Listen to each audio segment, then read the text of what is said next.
Hi and hello there, Virgo! Welcome new subscribers. My name is Yan. Returning Eastern buyers, thank you sa inyong walang sawang love at support for me po. At kung hindi nyo pa alam pa ng isa pang channel, link down below lang sa ating description box. So if interesado for more collective readings for all signs, click lang yung link dyan sa description box na reading nito para makarating kayo dun sa isa pa nating channel. And yes, lahat tayo dito yung gender by lalaki, LGBT, lahat tayo welcome, Virgo. By the way, cross-watchers ni Virgo or may Virgo placements sa natal/birth chart, welcome din kayo. So just take only what resonates. So let us see the messages. So Archangel Michael, maraming salamat. Angel guides, can we get messages para kay Virgo, please? What this Virgo needs to know right now? Can you please show me? Virgo, what do we have here for Virgo, please? Mga mensahe for Virgo.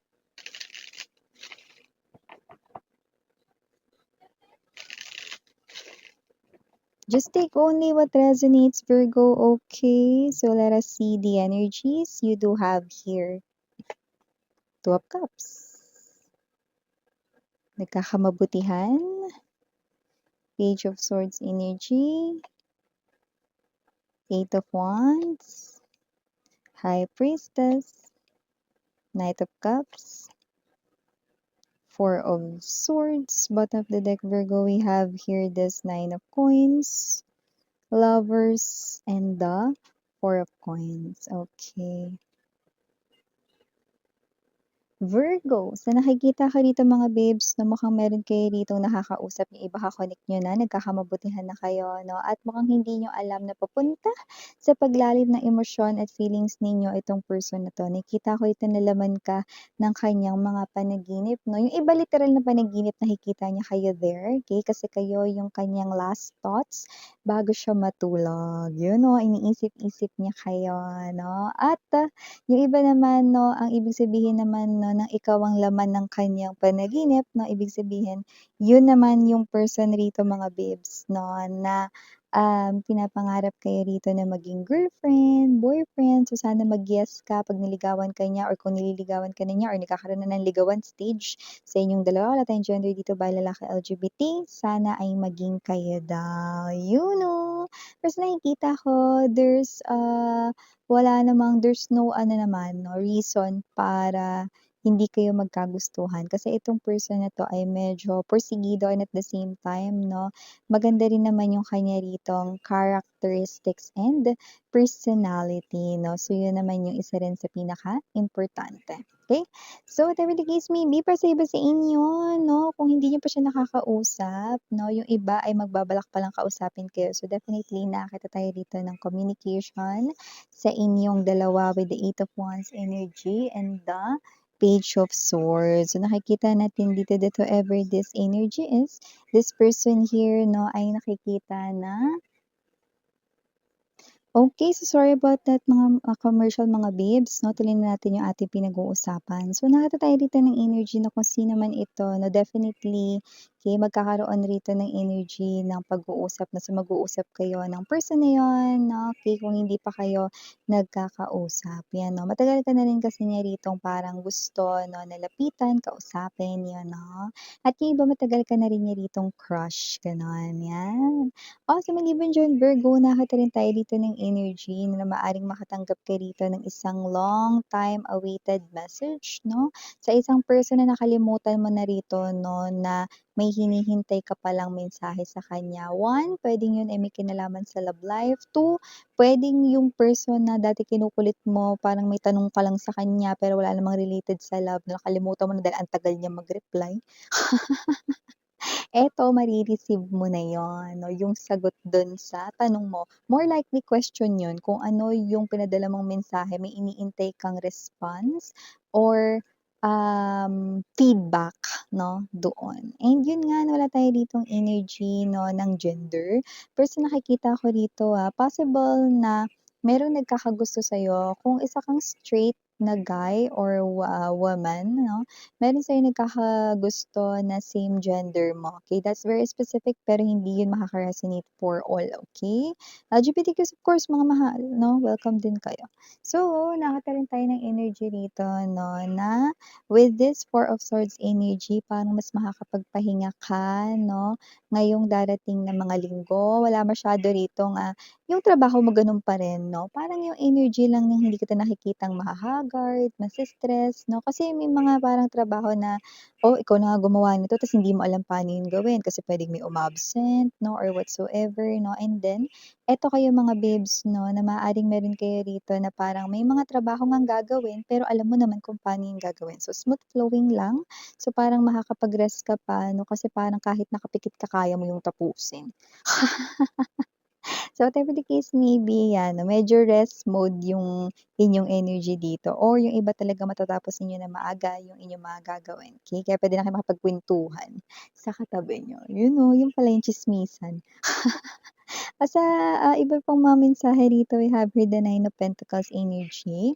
Maaaring yung iba sa inyo na meron kayo ritong parang talent 'no, na nakikita ko na pagkakakitaan niyo 'yan.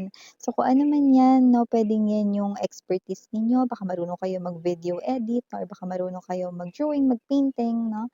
So, puwede niyo 'yang maging sideline dito 'no. So, whatever the case may be, nakikita ko lang na yung pera pumapasok dito sa inyo. So, dagdag savings din yun for you guys. Na iba naman puwedeng yung, hobbies or interest ninyo tulad na lamang ng, cross stitching 'no or yung crochet na baka kaya niyo mag-crochet ng flower 'no. So, mga ganyan puwede niyang gawing business 'no. Iba naman baka sa pagluluto naman kayo may talent 'no or skills 'no, 'yan, okey. Ta's pasok lang ng pasok yung pera 'no, kasi nakikita ko dito may mga emails kayo, mga nagtatanong rito, "Ay magkano po yun? Paano po yung, parang, pag-ship po ng order?" Mga ganyan, okey.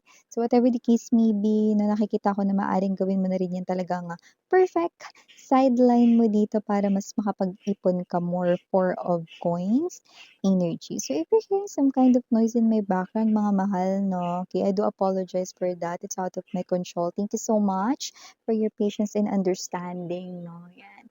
And yun nga 'no, wala rin tayo rito 'no, na parang, religion, beliefs 'no, or traditions. Pero nakikita ko rito 'no, na maaaring, meron ditong isang person 'no, na talagang ipinagdadasal dito na sana ay magkaayos na kayo.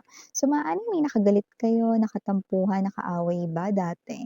So, parang may energy siya rito na parang, tinatawag niya na lahat ng mga santo or kung sino man rito 'no, yung puwede ritong idasal or pagdasalan 'no, kahit hindi na si God or whatever 'no.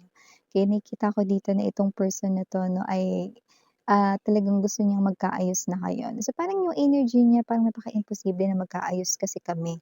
Kaya parang ganito ko na parang, kahit na ano na lang na mga tawag ng God ng iba't ibang relihiyon, gusto ko na ring dasalan or gusto kong parang memorize-in lahat ng mga pangalan ng mga santo at mga anghel. Mas parang lahat gusto niya ng tawagin 'no, just, to have this kind of, miracle 'no, na sana ay patawarin mo na siya. So, maaaring ang kasalanan niya sa inyo ay, unforgivable, yung energy ng hindi mapapatawad or mahirap patawarin, oh, kaya pala.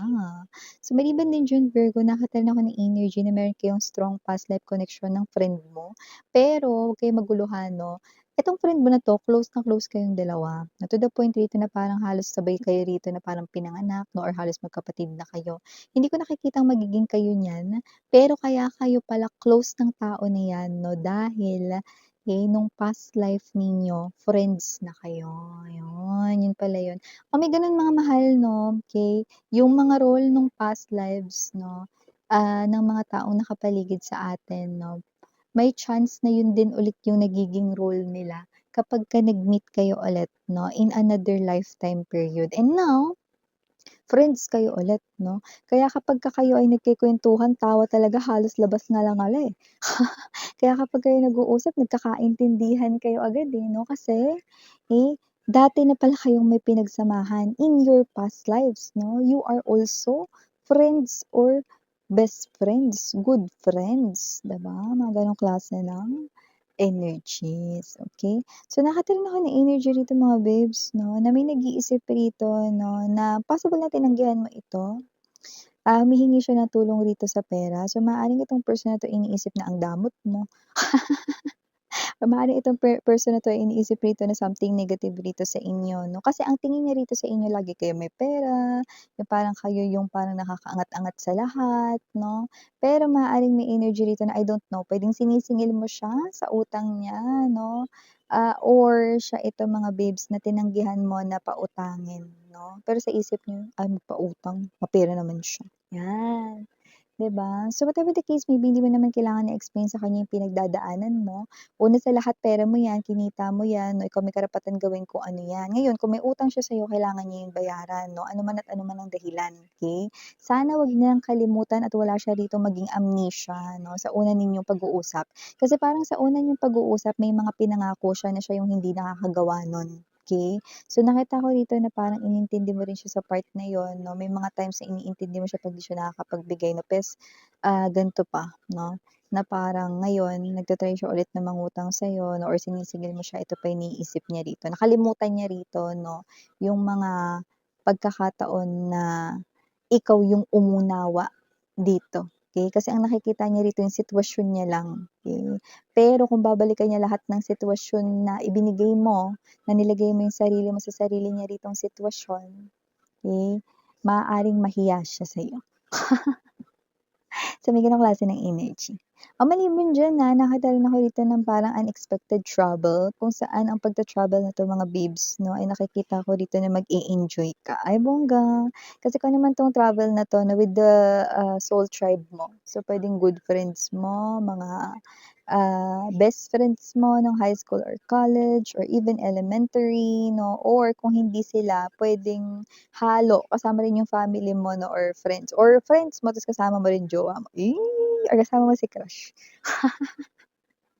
mga ganyan. So, nakikita ko mag-e-enjoy ka, kasama mo rito yung mga taong love mo, wag ka. So, maliban diyan may energy rin dito mga babes 'no, nakikita ko na may possibility na meron ditong mag-offer sa'yo ng, what's this, new job 'no or i-refer ka niya dito 'no, kasi meron dito makakapansin ng, kung paano ka magtrabaho. Okey. So, may gano'ng klase ng energy, puwede ka niyang i-refer 'no at nakikita ko rito na walang masama. Kasi dito, mukhang mas maganda pa rito yung benefits kaysa sa pinagkakatrabahuhan mo ngayon or mas convenient pa sa'yo, may gano'n, okey? So, walang masama mga babes 'no, kung bibigyan mo yung sarili mo rito ng opportunity to grow and at the same time to grow your, finances as well. Okay, sa mga parang nagbabalak 'no, na parang hindi lang siguro last year or matagal na makakapag, travel naman sa ibang bansa, nakikita ko 'no, na may chance kayo makapag-travel this year. Okay, so nakikita ko dito puwede niyo na i-look forward 'yan, huwag na kayo masyadong magiging negative kasi may times na 'pag nag-o-overthink kayo mga mare 'no or pare 'no, may times na dun parang naiisip ninyo na, "Ay wag na nga lang, tsaka na lang." 'Yan 'no. Dito nakikita ko matutuloy na ito 'no and nakikita ko rito na talagang gusto mo itong puntahan, parang lugar sa ibang bansa na gustong-gusto mong puntahan tagal na, okey? May chance na matuloy 'yan ngayon, 'wag ka lang magpapaapekto sa, pagiging, overthinker mo. Kasi minsan parang 'pag pinaka-analyze mo yung mga bagay-bagay 'no, lalo na kapag kino-compute mo na yung mga gastos, uma-atras ka, eh. Pero dito wag ka umatras, may mga nakikita akong, binibigay na sa'yo ang taon na 'to para ituloy mo na 'yan. Kasi maaaring makakita ka rito ng discount na malaki sa ACOM 'no, sa accommodations, puwede rin sa tickets 'no, kaya ituloy mo na 'yan 'no. Yung gastos 'no, talaga namang plakado, nakita ko rito 'no, bigyan mo ng treat yung sarili mo. Ito na yung treat mo sa sarili mo, go! 'No, ikaw na 'to 'no, na ikaw na 'to na talagang pumunta dun sa mga lugar na gusto mo talaga dito 'no, na puntahan, okey? Mag-travel ka, go! 'Yan, okey?